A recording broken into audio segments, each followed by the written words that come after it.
Okay, so good morning, all of you, and thank you all for participating in this international webinar on climate adaptive fisheries management. And I'm Dr. Sachinandan Dotto from Sultan Qaboos University, Department of Marine Science and Fisheries. Uh, so this is a kind of a series of webinar we are going to organize. Might be in couple of in twice in 6 months or so. This is the first meeting we are organizing, and I'm thankful to Professor Hajra that he accepted my invitations, and I requested him to give a talk on the climate adaptive fisheries management. So I first introduced Professor Hajra to all of you, and then I'll open the floor to Professor Hajra. So Professor Sugata Hajra, he was a professor at School of Oceanographic Studies in Jadavpur University. He is basically a real multidisciplinary researcher. Okay, so he started his journey with structural geology, then he worked on petroleum geology to climate adaptations to climate change to fisheries to coastal zone management, and he is one of the pioneer researcher in Indian Sundarban for the sea level rise and the coastal erosions, and he has also worked a lot on the coastal in Indian Sundarban coastals climate refugee, the people of Sundarban, and he is also member of several national and international bodies. He was also a member of 16 Indian Arctic expeditions, and he was also Fantastic. member Antarctic expeditions, and he was also the member of state action climate action plan for government of West Bengal and different other international and national uh, councils and bodies. So I just welcome to all of you, and I welcome Professor Hajra to join today's webinar, international webinar. So I just open the floor. I just allow Professor Hajra to start his presentations. Thank you, Sachinandan. First, let me check the technicalities about the presentation. Yes.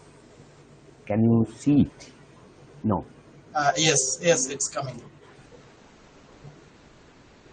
Yes. Okay. Great.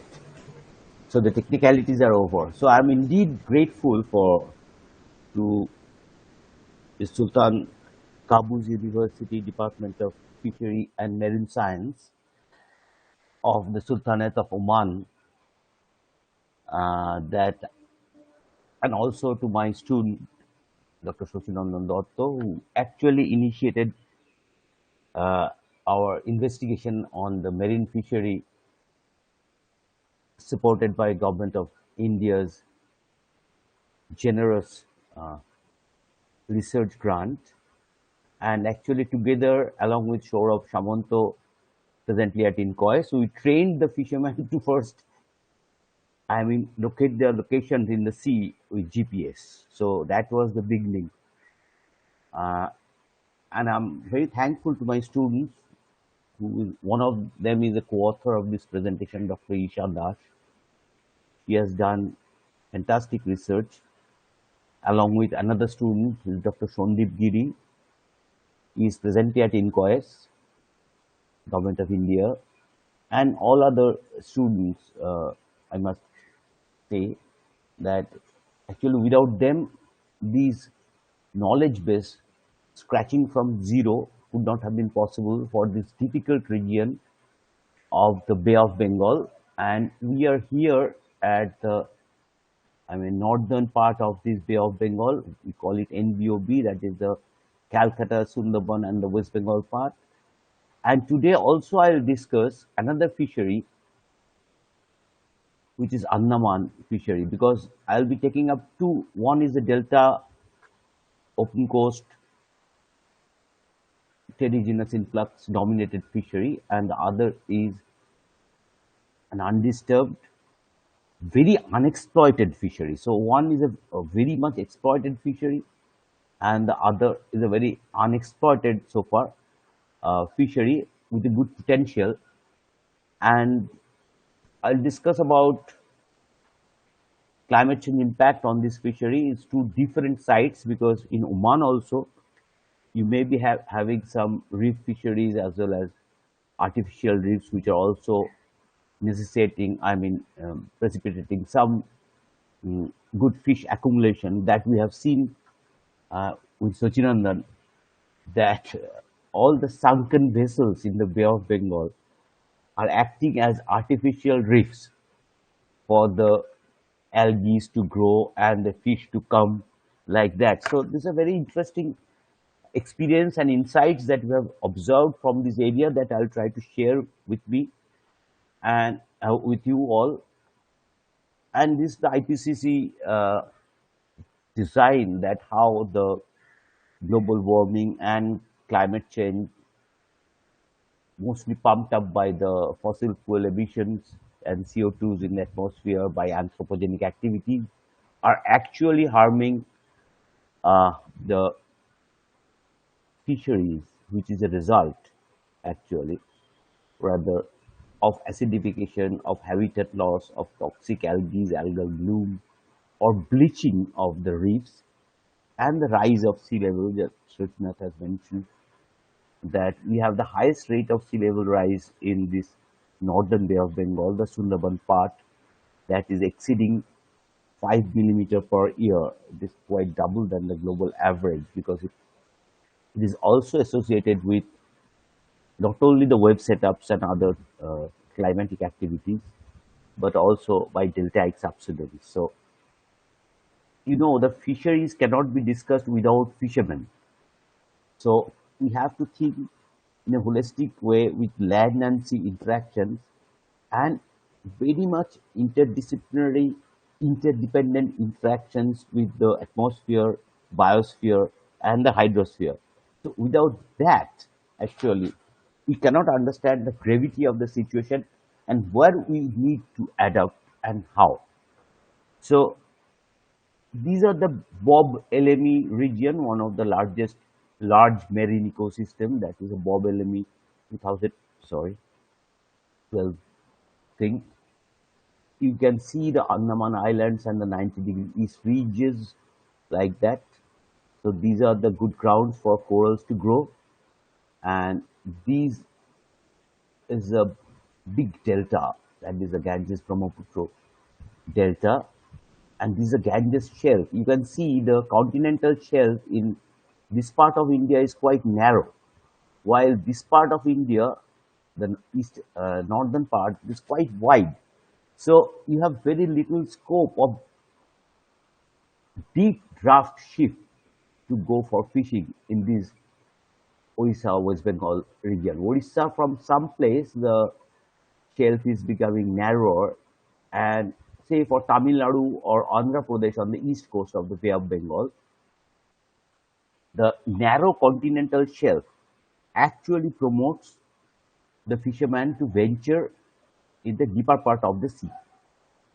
But for West Bengal or Orissa, this is a very difficult choice because you have to travel 100 kilometers to go to a depth of 100 meters.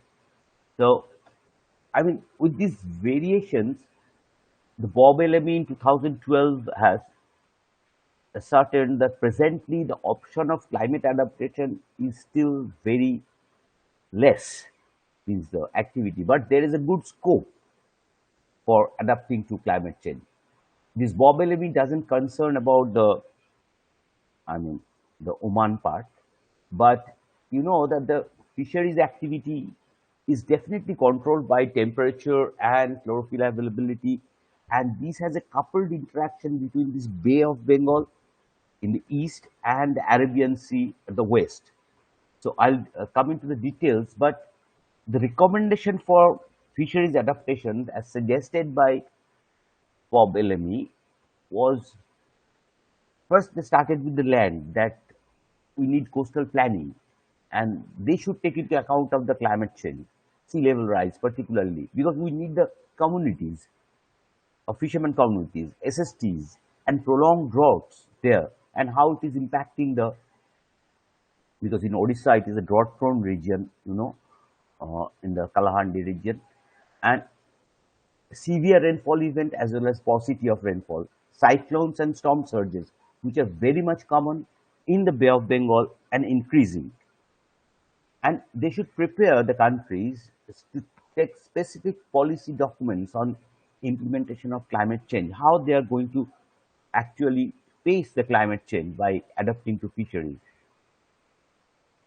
So for that, we need assessment of impact, vulnerability, adaptation, and mitigation options related to climate change, and so that we can ensure food and nutritional security, improve the economic output, and ecosystem, preserve the ecosystem integrity of this mangrove ecosystem of the West Bengal region or Bangladesh region, and the reef ecosystem of the Tamil Nadu as well as Andaman region.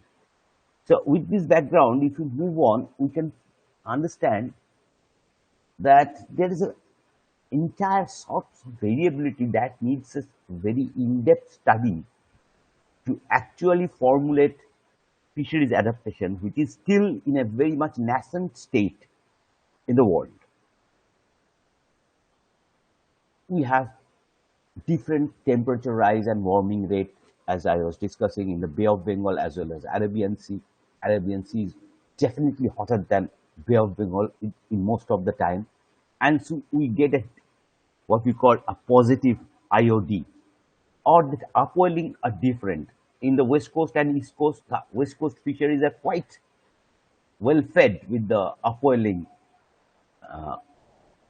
because of the its position to the Antarctic bottom current, and which is devoid of, the Bay of Bengal fisheries is devoid of that upwelling. And the ocean currents are variable from Oman to Bengal. Monsoon rainfalls are variable. Onset is variable. Quantum is variable. El Nino and IOD phenomena is ever changing. The rate of SLR is changing. Cyclone frequency and intensity is different in the Bay of Bengal and Arabian Sea. The primary productivity value, as observed by the upwelling also, is different, and depending upon the degree of industrialization and output to the sea, the degree of acidification is different, and finally the fishing pressure, as you observe, it is starkly different from Andaman to West Bengal. So they are different. So so much of diversity has to be accounted for in a very integrated approach while we are designing adaptive measures for marine fishery, because it is not only the variability of the sea but variability of the land is important. But coming to the marine fisheries scenario in the world as well as in India, you can see that the after the 1990s, the fisheries, marine fisheries is getting a stagnation and definitely in some way a fall. And this scenario is making a little, I mean, we are becoming much more positive thinking. There is a definite rise in the culture fisheries. The capture fisheries is reducing. Inland water capture fisheries is picking up. But what is picking up more is basically the freshwater as well as brackish water, coastal and estuarine aquaculture. Similar thing you can see is reflected in the Indian fisheries output, that from 10 million metric tons in 2015-16, we have crossed the limit of 14.73 million metric ton in 2020-21. But among that, only 3.9 million ton is basically 3.49 million tons is a marine fishery. So the rest is compensated by aquaculture. And so activity on the land for fishery is very important now to face the challenge of decline or stagnation of the protein resource from the sea. So to compensate that, we can think of the adaptation it is as a conscious or unconscious adaptation, that from capture to culture, this is a shift. This probably will elaborate a little in our discourse, but that is the scenario. The first indication is going from overall dependence upon capture to culture fisheries. And coming to the overexploited scenario of the northern Bay of Bengal, that is the Bengal fisheries part, West Bengal fisheries, the marine catch or the catch per unit effort is declining. The total mechanized boats numbers are increasing day by day with a very much rather to earn much more profit first, and the second to compensate the loss they are facing by diminishing fish catch. So in the result, what is happening, you are spending much more time, much more effort, number of effort in the sea, and you are actually spending much more energy to catch the same amount of fish which you used to catch 10 years back. So I think that is the major paradox of marine fishery, that unless you can have a clear view that how much effort is needed to catch certain amount of fish, then you will be spending much more energy that is going against the climate, but that is actually favoring climate change. So this cannot, in this situation you cannot adapt unless you have a clear vision. What is the stock of the fish that I will be taking this year, I'll be capturing this year, and how much effort that I want to, what is the minimum amount of effort which can give me a maximum amount of profit. So please hide the down button.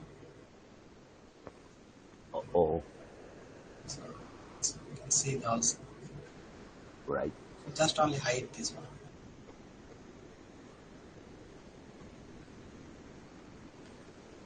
Yes, now full Is that screen. okay? Yes, yes, Mm, now full screen. yeah, yeah, yeah. So I was discussing that there are a lot of variability. The cyclones, we think that cyclones actually deter fishing. There was always there are, I mean, prohibition that you should not venture in the sea during the time before and after the cyclone. But what happens? Our fishermen, those fishermen whom we have employed in the mm, Bay of Bengal area with GPS and trained them with that, and we are always recording the catch. Chochirandan was going to the trawlers and recording the fish catch at different times. So we have observed that the uh, total fish catch as well as the hilsa catch, the catch per unit effort has increased much more after the Phylline cyclone. And this has been, I mean, quite frequent and frequently observed. We have not published paper because somebody told me it cannot happen like that, that after each cyclone and you'll be publishing a paper. But that paper was 2015 with Shondeep Giri, and it is clearly shown because of the turbulence in the cyclone, the stratification in the Bay of Bengal is broken, and we have some scope of upwelling uh, of nutrient-rich water from bottom, which generally doesn't take place because it is huge fresh water comes in the Bay of Bengal from different mighty rivers. So that creates a barrier of upwelling. So these turbulences or eddies, that actually takes up nutrients from the bottom. So understanding the ocean under small disturbances, you can see that cyclone can affect the fish catch in a very positive way if they go for fishing after the cyclone. Similarly, with a comparative longer term impact, we are too much concerned about this year El Nino, how the La Nina is fading and it is giving place to the El Nino event. The red events are, or El Nino event plotted up to 2022 from the ONI data site of NOAA. And this is the data of El Nino years vis-a-vis the change in the fish. catch in two very dominant fish producing regions of India, that is Andhra Pradesh and Tamil Nadu. You can see that after each El Nino phases, sorry, there is a lull, there is a stagnation of the, or if, sometimes it's a dip in the fish production, which picks up after the El Nino event. But it is not always one-to-one correlation. But you can see the change after each El Nino event. There is a dip. It might be a little 4 months earlier. It can be 6 months earlier, 4 months later, 7 months later, because that depends upon another complex interaction, that is the El Nino and interaction of the IODs, that is the Indian Ocean dipole.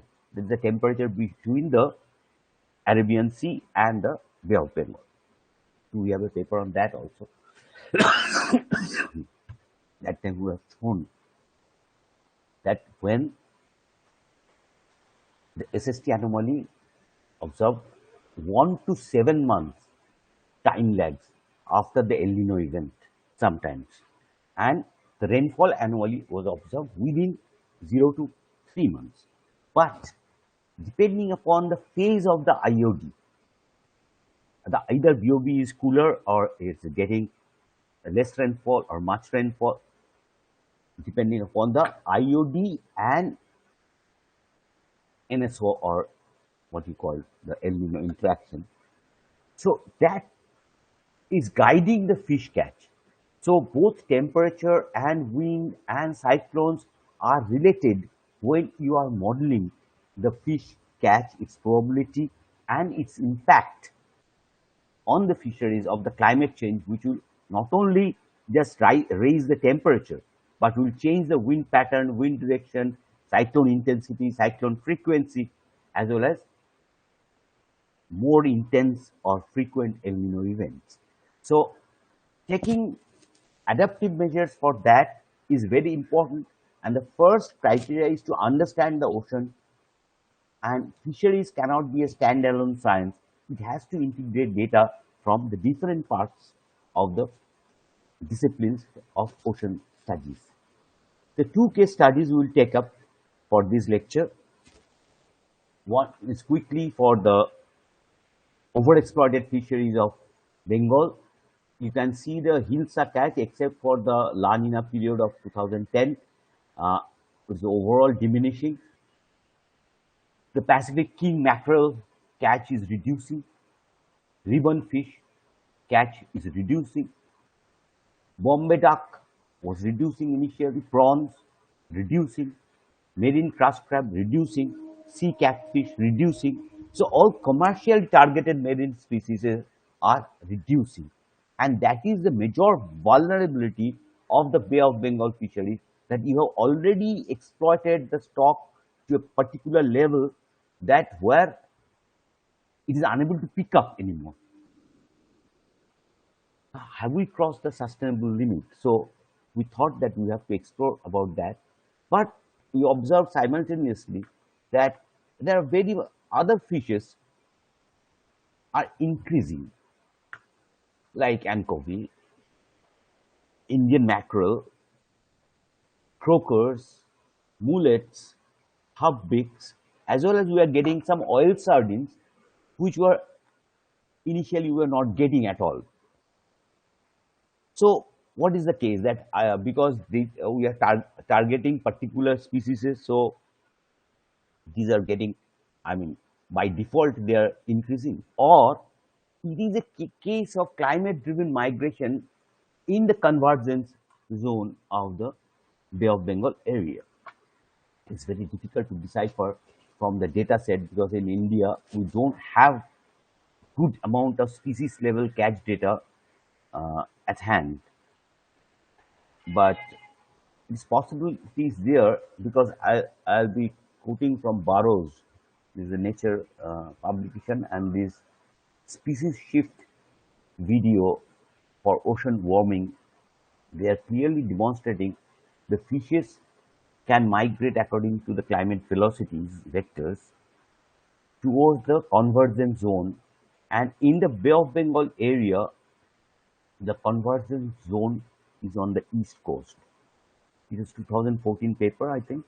Yeah, supplied to me by my student Shrutinandan, and a kind of team of fish is going to Oman also in the Arabian Sea region. So these convergence zones have to be studied. Climate related migration have to be studied. So that we have an idea that where which kind of species are expected and which kind of species will be getting later, because they are going from a hot region to a in search of a cooler place. And this is the places in the farther north 23-degree, like that they are trying to move. Again, they are trying to move also to south, but this is our concern area. So you can understand that you are getting some new fish species. They might be from the upper trophic level. So that is the trophic level modeling of ecopath that was done by my student Isha Dash. So we are targeting a lower trophic level Hilsa. That is here. That is around trophic level 2.6, like that. Hilsa is here. But here we are getting quite good amount of Bombay duck, shear fishes, goat, horse mackerels, even tunas we are getting in Sundarban area that was not initially never found. So I think there is a definite chance of climate induced migration in the Bay of Bengal region that has to be studied at depth. But coming to the what this trophic level modeling suggested, because our published paper in Fisheries Science, we indicated that we are actually targeting lower trophic level because of the high fishing pressure, and that is lowering the transfer efficiency of the upper trophic level. And a 30% reduction of fish mortality, that means fishing effort, are necessary for Hilsa as well as other fish population of the Bay of Bengal. And the maximum sustainable yield that we wanted to calculate, that again we have shown in different another paper in Proceedings of National Academy of Sciences, that FMSI, that is a sustainable effort for Hilsa, and the sustainable yield should be between 18,000 to 26,000, 25,440 tons, say 25,000, and the effort should be restricted to 3,900 boats. Is it possible? Because they are actually employing 8,000 boats now. So you can see how greed or necessity drives a particular fish stock to absolute depletion lower than MSY. I mean, actually, it's a kind of peril because we are fishing more than the MSY. Actually, it is, uh, you can say, maximum economic limit that we are catching. So that is a sustainable limit of fish catch that will come to the similar values that we observe from another method, and it is from the ecosim method, and this for the sustainably FMSY. This is the Fox and Triple Fox method that we have utilized here. And this from the ecosystem. It is coming to more or less same 20 to 25,000 tons of hilsa we should catch per year. Otherwise, this species is not going to feed us for long. So the adaptation should be maintaining sustainable limit. But to know the sustainable limit, you need research in this area, and which is lacking in different parts of India as well as different parts of the Arabian Sea, Bob Elmi, Arabian Sea region. So I think this is the need of the hour, that how much fish we should catch, allow our industry to catch. Otherwise, it will just perish, the marine fishery industry. So then the challenge comes. We have discussed about the short-term effect of climate, little medium-term effect of El Ninos, which is supplemented by La Nina. But what about the continuous rise of temperature? So that This is the modeling that we did with our team from PML, as well as Sushan K was from PML, Valentina was from PML. Then in Spain, there is an economic unit. We have a project on DECMA. This is the output of that. Isha is again the first author of that. And in that modeling, combining three GCM models, converting into the economic CGE model and SSDBM model, fish yield, and dynamic ecosystem model, it has shown that under CNRM-CM5, the Hilsa catch and the productivity of all the species will be reduced with rise of temperature up to 4 degrees centigrade by 2100. Uh, the productivity is predicted to reduce by 5%, and the reduction of potential catch will be reflected in the household level fish consumption, which will reduce by 0.6 times, and GDP per capita collectively will face a loss of 1.7 billion from that region of West Bengal, and the state GDP will dip zero point 0.8 billion in the household consumption. So that is a kind of definite indications that if we allow our fishing to continue as business as usual, or even if we do some cosmetic changes also, that is not going to help us to recover the marine fishery from the absolute collapse. The productivity is reducing, and this will have serious implication on the national GDP. So what is to be done? So reducing overexploitation in the overexploited fishery is very important. The first step of adaptation, climate adaptation. We have to reduce our effort. By doing that, we will reduce the energy expenses, less CO2 emission, and fishing trawlers are targeting the lower trophic level fishes. So we have to actually identify that you should not catch fish below this level. And Shochinandan actually he worked with me in Bangladesh also. At that time, we are trying to fix up a limit for Hilsa catch. Bangladesh has done some very interesting, I mean, advancement in fisheries adaptation. Particularly, they have restricted the legal size to 300 millimeter from 230 millimeter, and minimum legal mesh size they have increased. I mean, they should not use smaller mesh size. So, and they are actually monitoring the fish, marine fish, which is not being done in different parts of India as well as the world. That what is the mesh size they are using on board, because they can move with a mesh size, and when you have a trawl net, the mesh size is getting reduced in the top. So, what is the kind of mesh size they are using, and how the fish mortality can be reduced to 30%? That is to be seen, and knowledge sharing, that is very important. So for that, definitely somebody should come up with this question, that how can you predict the fish catch? Because if you are telling that you reduce and 25,000 ton is your limit, then how you can plan for the next 2 or 3 months so that it doesn't exceed to 25,000. So for that, we thought that we will develop a fisheries prediction model for sustainable fishing. Heavy fishing pressure, unwise exploitation is causing a decline in the hills of fishery. So we thought that we'll develop a model and regulate the fishing effort within the maximum sustainable yield.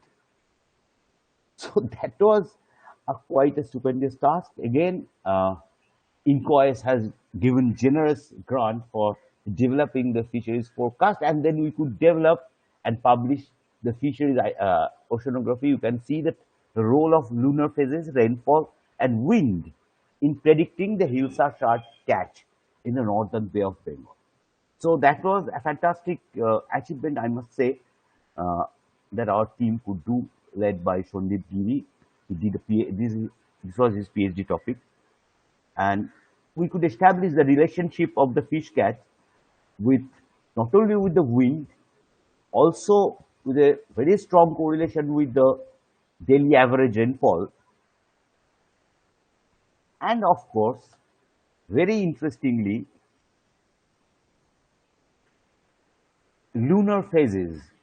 Because after the full moon or the new moon, if you go for best fish catch, you get in the waxing gibbous and the waning crescent times. So these are the time of maximum hilsa catch. So if you can predict the amount of catch they will be having in each month, knowing the rainfall predictions, knowing the wind directions, you can know predict the fish catch, the hilsa catch. So this can be done for different fishes. So our model was like that. The CPV values we compared between the observed CPV and these are the training part. The model we have trained the model uh, like that, and we produced a very similar data for 2016, which was our prediction level. Though our model actually underestimated the catch by 20% CPV in that time in 2016, but it has given us a confidence that this is possible. Number one, if we got good catch during the say August, and this is my prediction that during August to September, you will have much more catch like this in different parts of the uh, lunar phase. Then you can definitely plan your monthly quota and the number of boats in the area so that you finally end up catching the sustainable amount. So these are some of the insights that we would gather from the overexploited fishery. So major concern for that is overfishing. Simultaneously, another major concern for any fishery is ocean health that is deteriorating due to plastic pollution, microplastics, all kind of wastes in the water. And of course, a bigger concern is climate change. So we have to tackle all these three in our adaptation procedure that we just discussed for an overfished area. Coming to the Andaman area is a mangrove as well as reef ecosystem and underpopulated, underexploited marine fishery. Basically, it is a low technology area and they are depending upon coastal fisheries mostly with country boats and non-mechanized boats. So health of the reefs are very important to maintain the fishery of Andaman. But in that part, it's very close to the Indonesian thoroughflow region from the Pacific connection to the Bay of Bengal region. These coral reefs experienced 29 widespread bleaching since 1989 when the SST was higher than the summer maximum. That was again one of our papers. So it was apprehended, say, as indicated by Vivekanandan, that if the temperature increases, global warming increases, and bleaching increases, similar thing will happen to Oman. That number of decadal catastrophic bleaching event would increase from zero during 2009 to 8 during 80 to 89. So that reefs would likely become a remnant reef between 2050 to 2060. That was Dr. Vivekanandan from CMFR. So we thought that we have to explore and to see and suggest that how the fisheries can take a learning experience from that. So we first mapped the reef area, the submerged reef area, 950 square, only in the Andaman area. This is the entire Andaman area, not the Nicobar or Little Andaman area. So that was our budget and limitations of going to Andaman. So every island we have mapped with remote sensing as well as field verification. And we could identify the spots of bleaching events at different times. Say this is Mayabandar was a bleaching event of 2010. It was also in the Red Skin Island or MGNP area. We have 1998 plus 2010. But in Chiriatapu, the southernmost tip, we have recorded three bleaching events of 2002, 1998, and 2010. 2016 event is prominent also in Chiriatapu as well as Wandur area. So I think this, these coral species, if they are bleached, there has to be some impact on the coral fishery. But number one, the health of the reef is already decayed due to pressure of tourism and construction. That is one part. So the signals are obliterated. And secondly, it is very unexploited fishery. So we don't have a systematic data from different reef areas. So our chapter on projection of future coral bleaching events and sustainability of coastal fishery, that actually opened our eyes that say the impact on the fishery of the El Nino event of 1516 was hardly seen with the fish catch data that we could gather. Uh, Say in North Bay we can 1516 Havelock, there is a trend. There is a decline from in 16 here in Chiriatapu also there is a decline in 1516 Wandur also there is a decline. So these are about overall fish. What about the particular fish? There is a perch fishery that is typical reef fishery, perch fish that I have given a picture of that. So here for particularly perch, we can see that we have definite signal in 1998, then in 2002, that is another El Nino event, that is again in 2005 and 2009, there is again a 910, again there is a fall. So definitely the coral fishery is impacted. Initially, we had data of how tsunami was impacting the fishery, but now it is the climate change how it is impacting the fishery. That is a definite indication we observe from Andaman, and then we did a climate modeling. I mean downscaling the GCM to this level, and in RCP 4.5, we could have the different temperature as well as rainfall signals in the Andaman Sea region, which is different from the northern Bay of Bengal region.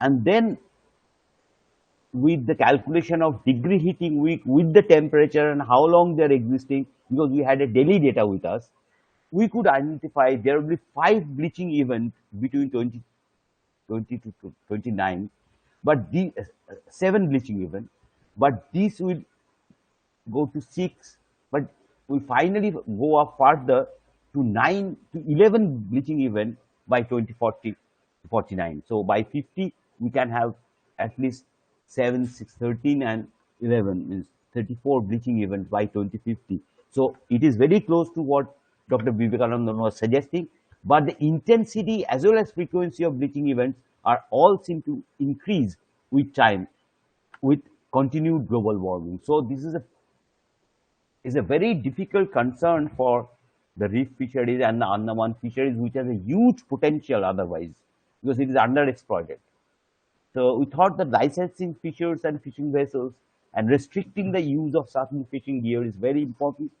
Spot fishing should be restricted, but monitoring the reef health with high resolution satellite data, and if necessary efforts for reef regenerations, because there are definite evidence that the reefs are getting regenerated even after strong El Nino events. But if the El Nino events are becoming more frequent and more long duration, then it becomes important.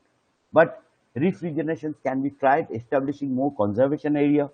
And what the learning experience from Lakshadweep Island is a fishing beyond the reef, that is particularly for skipjack tuna, not restricting within the reef, not dependent upon the reef, but for migrating fishes like tuna, reefing beyond the reef is going to be a very good strategy. And strategy for fisheries development should focus on the exploitation of coastal tuna with barracudas and shear fishes. And finally, implementing a eco-labeling certification for the seafood trade, that they are not adhering to any unauthorized practices, maintaining the mess size, maintaining the MSYs, and like that. So if we have a eco-labeling of the seafood, then I think these unauthorized and harmful fishing practices, particularly in the reef area, can be taken care of. So another adaptation procedure we can suggest at going for deeper sea fishing, because you know that comparing the West Bengal and Odisha fish catch, marine fish catch, West Bengal marine fish catch is showing much higher because it is going far in the sea, much deeper level. While in the Odisha, because of the with their uh, small and flat bottom boats, they are unable to go for deeper fishing area, except for 2015 onwards. There is a definite trend that they are going beyond 100 kilometer, and they are getting more fish. So with that, we should have coastal manufacturing unit which are climate sensitive, skill development program, and also using renewable energies, improve vegetable monitoring system, that they should not move around here and there, and they should be going to catch the actual quota that they are actually being given, and develop new policies and revisit the new policies, because the quota policy is not there at all in Indian fisheries. Improved international engagement is very important, because this is a common sea that we are living in. So I cannot take independently a stand and implement that unless it is reciprocated by the neighboring countries. So another part of adaptation is definitely culture. Again, as I was mentioning, from capture to culture, but this is a marine culture, estuarine culture. And this is a procedure that we are already employing in different areas. uh, our Vizag units of technology development, they are developing very good marine cages, and they are cultivating fishes, and they are getting good return from this. Sea bass is now, it is a, from the cage fishery, is a very important contribution to our market. But what we suggest that from 4 cages, actually one cultured cage, we should, the product of one cultured cage, we should give back to the ocean or the estuary. So 3 we take of our culture and 1 we give back, because we are always exploiting the fishes from the ocean. Let us give back something to them. So that is one aspect, because we are in an era of sustainable development, that we are trying to achieve sustainable development by 2030. And these 3 goals, climate action 13, life below water 14, and life on land like mangroves or corals, whatever, are goal 15. To achieve that by 2030, we should fill up the target, that is the reduce marine pollution. That is one climate adaptation. Protect the restore ecosystem, that is the seagrass ecosystem or mangrove ecosystem or coralline ecosystem. We have to restore that. Reduce the ocean acidification by dumping industrial waste and other pollutants. And of course, keeping the sustainable fishing limits. So first, to keep a limit, you have to know the limit. So that is very important, to have a stock assessment, to know that what is the amount of effort, and we should go for such sustainable fishing, and conserve coastal and ocean areas. That even when Sachinandan was student, we have, with the effort from our from IUCN and Government of West Bengal in 2013, we could identify and notify 5 coastal sanctuaries for Hilsa. That there this time no Hilsa fishing will be there. But I am yet to see that it is implemented very strongly. So end the subsidies for the big fishing trawlers who are fishing, doing the overfishing, and of course increase the economic benefits from sustainable use of the marine resources. increase scientific knowledge that we just discussed. That is the role of our scientists in different fisheries institutes, and basically support small scale fishers. That should be the takeaway. Other than depending on the big factory ships, let us enhance the small scale fishing capacity and implement and enforce the international laws of the sea.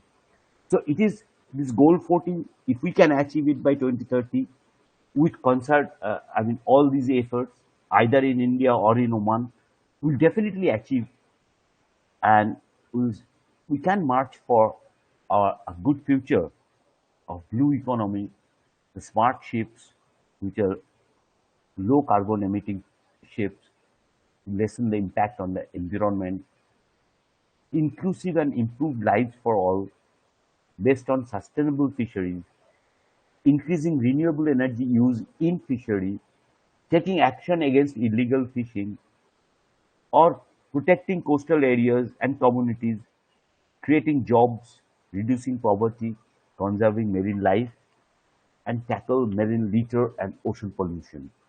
So I think with filling up the gap of knowledge and doing participating implementation, which is not only by the planners or by the people sitting in the air conditioned lab, but actually working with the fishermen in the field, in the sea, we can really make a change and change for better. Thank you. This discussion can be open for questions.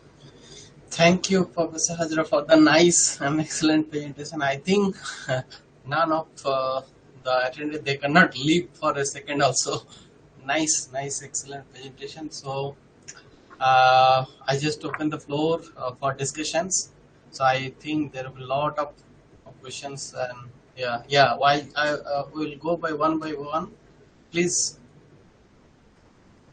Yes. Please, anyone can ask. Open your mouth, switch on your, turn on your microphone, and just They can raise hand or yes. send it by whatever message or something. Any questions?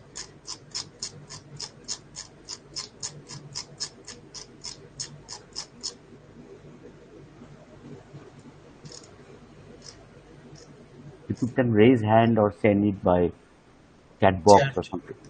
In chat, I was speaking in chat.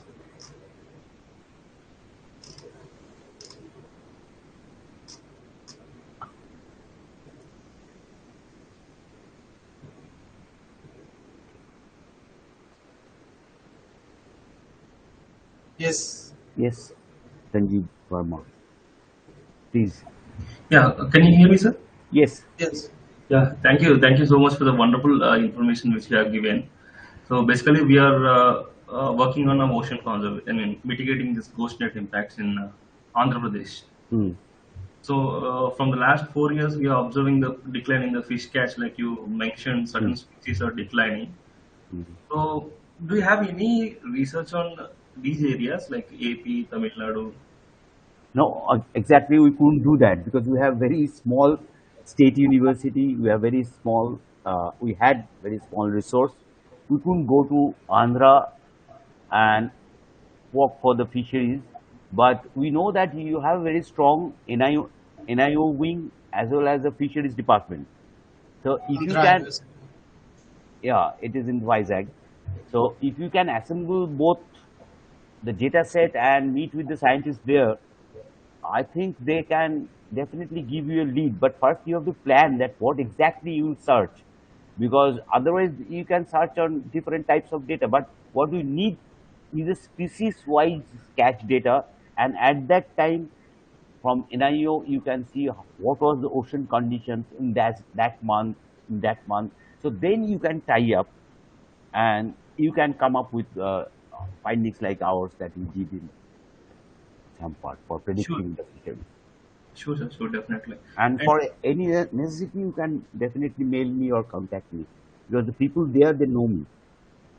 So Mm. sure, sir, definitely. I will take your mail so that whenever Yeah, if I have any identifications and so definitely share with you.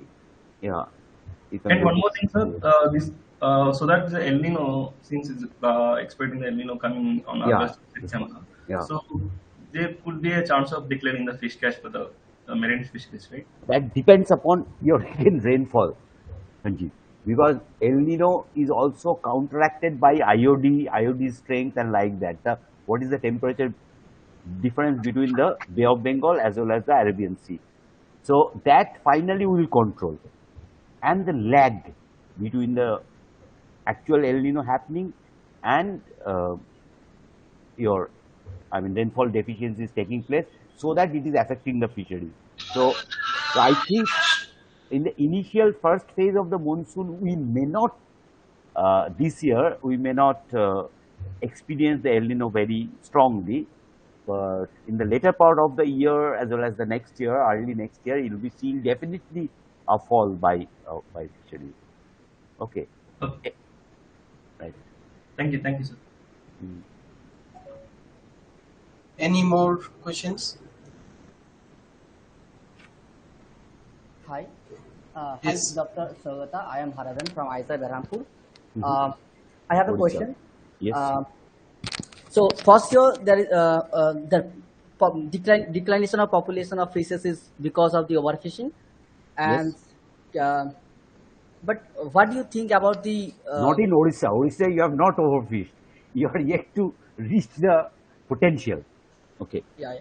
So Yeah. my question is, what do you think about the microplastic as well as the heavy metal pollutions and its impact on the uh, reproductive output of these species? Yeah, it has nothing Can to. It is not my opinion. It is already the world opinion is against it.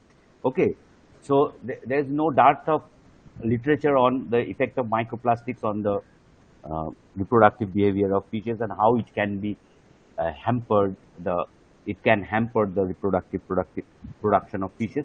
However, in Orissa particularly, you search for Paradip area that is showing some signs of ocean acidification. Okay, because of the port activity and dumping of waste and everything.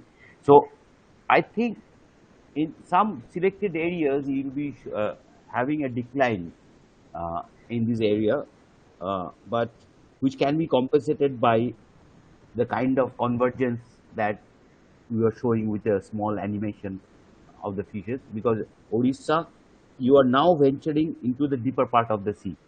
Deeper part is still clearer, coastal part is very much affected. So search with the fishermen of the artisanal type fishermen. They can give you much more information about the how a particular fish they were getting initially, I'll say 20 years back, 10 years back, but now they are not getting. That kind of thing will give you some input, and then you can do some stomach content analysis and other things to see if there are any microplastics or not. Okay. thank you, sir. Mm. Any more?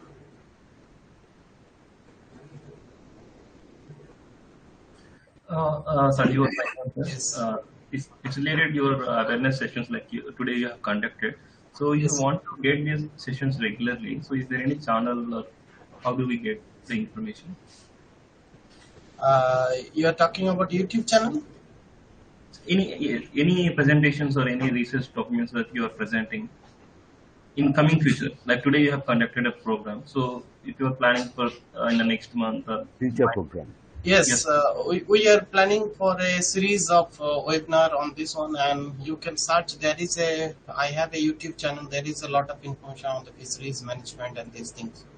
Okay, so if you're interested, you can go through this one, and we are planning to make a series of webinar on the fisheries and the marine science. what's the channel name, sir? I'll send you. I'll send you the details. Sure, thank you. Okay, okay.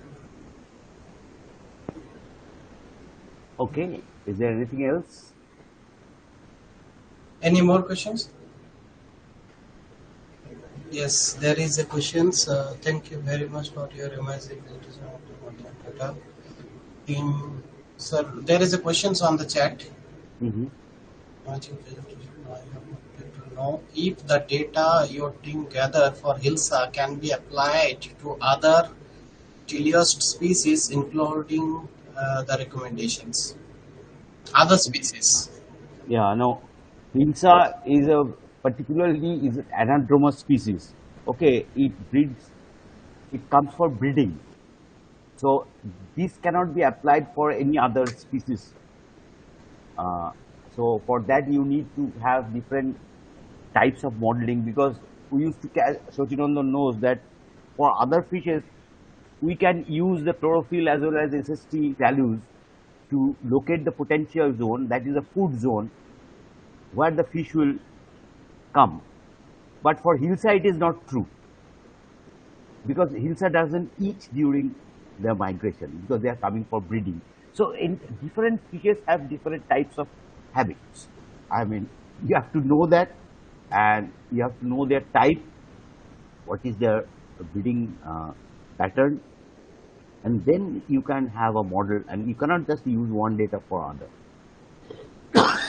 But the trend you can, overall trend of the fishing and the fall of catch per unit effort for all the fishes, those things you can definitely project to other fisheries. Okay, thank you for the question.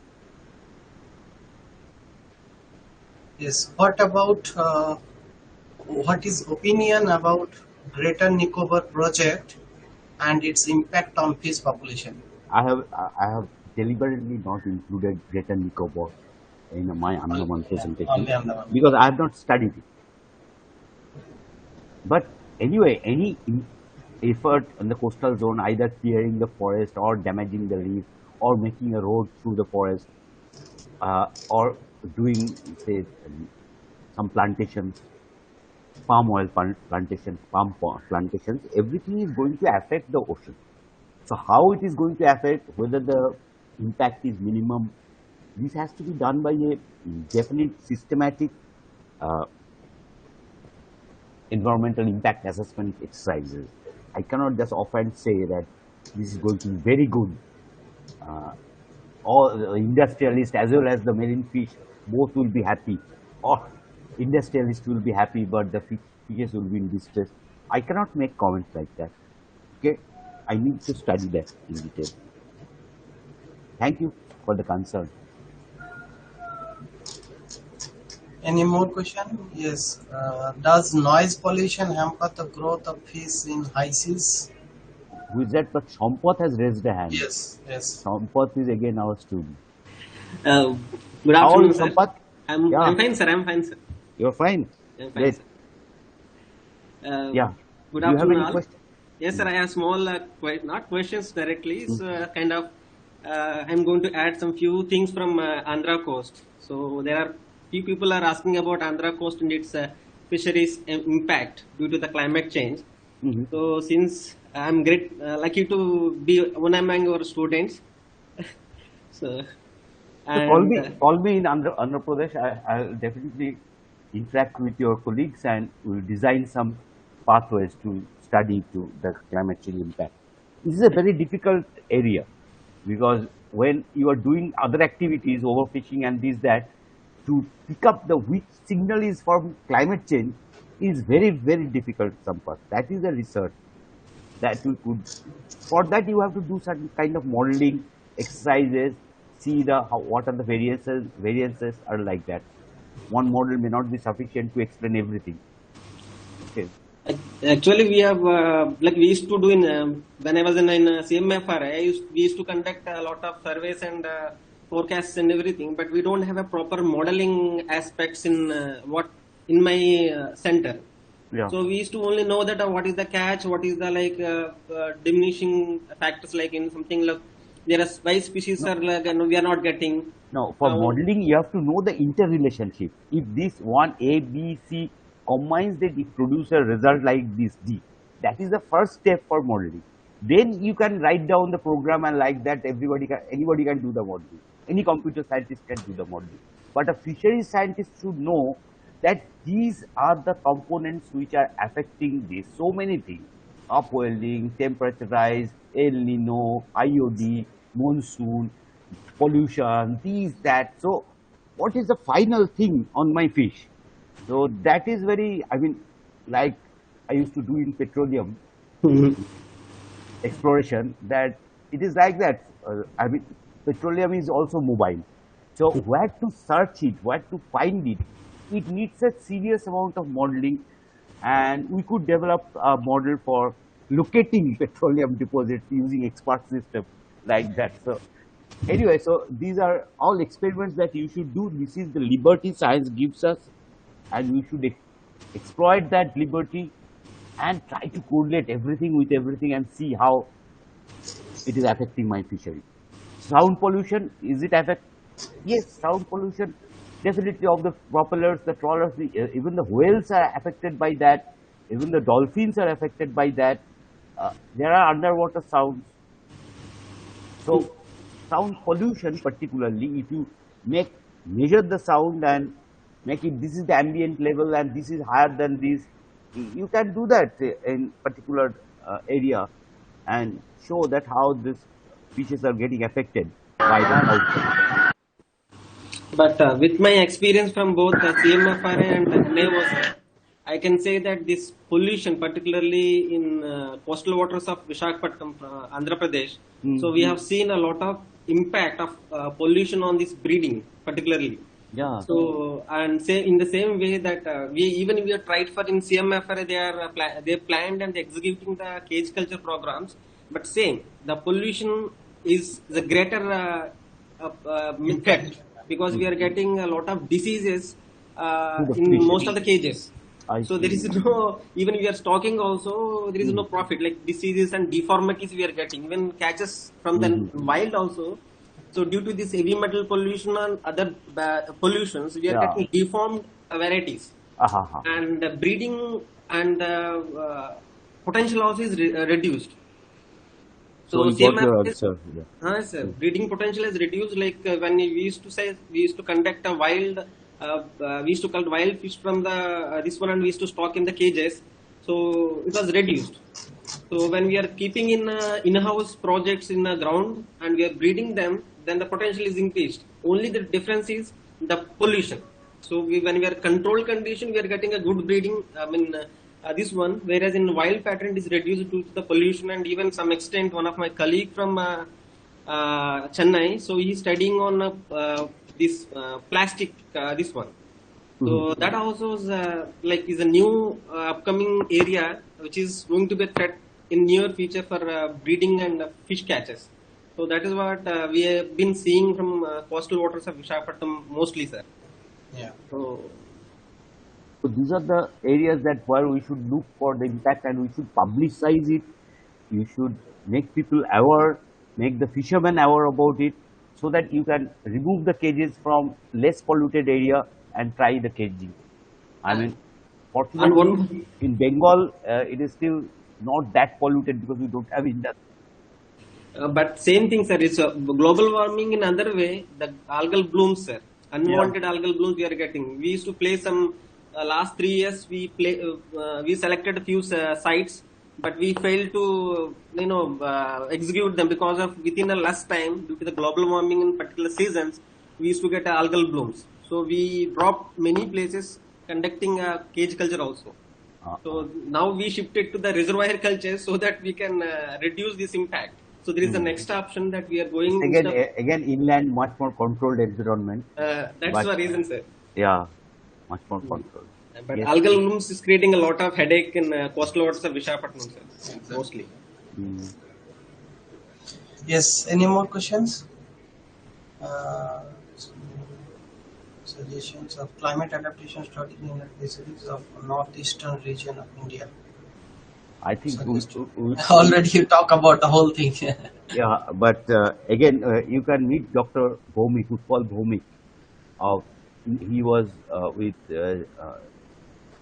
TI Sifri, I think. Sipri, yes. Sifri Sipri, Barakpur. inland You fisheries. can search for Utpal Bhomik, Dr. Utpal Bhomik. He is going to Northeast for particularly for inland fisheries. So I think he will be the best person, because for me, knowing marine fish was sufficient for my this thing, and knowing the inland fishery is a another cup of tea.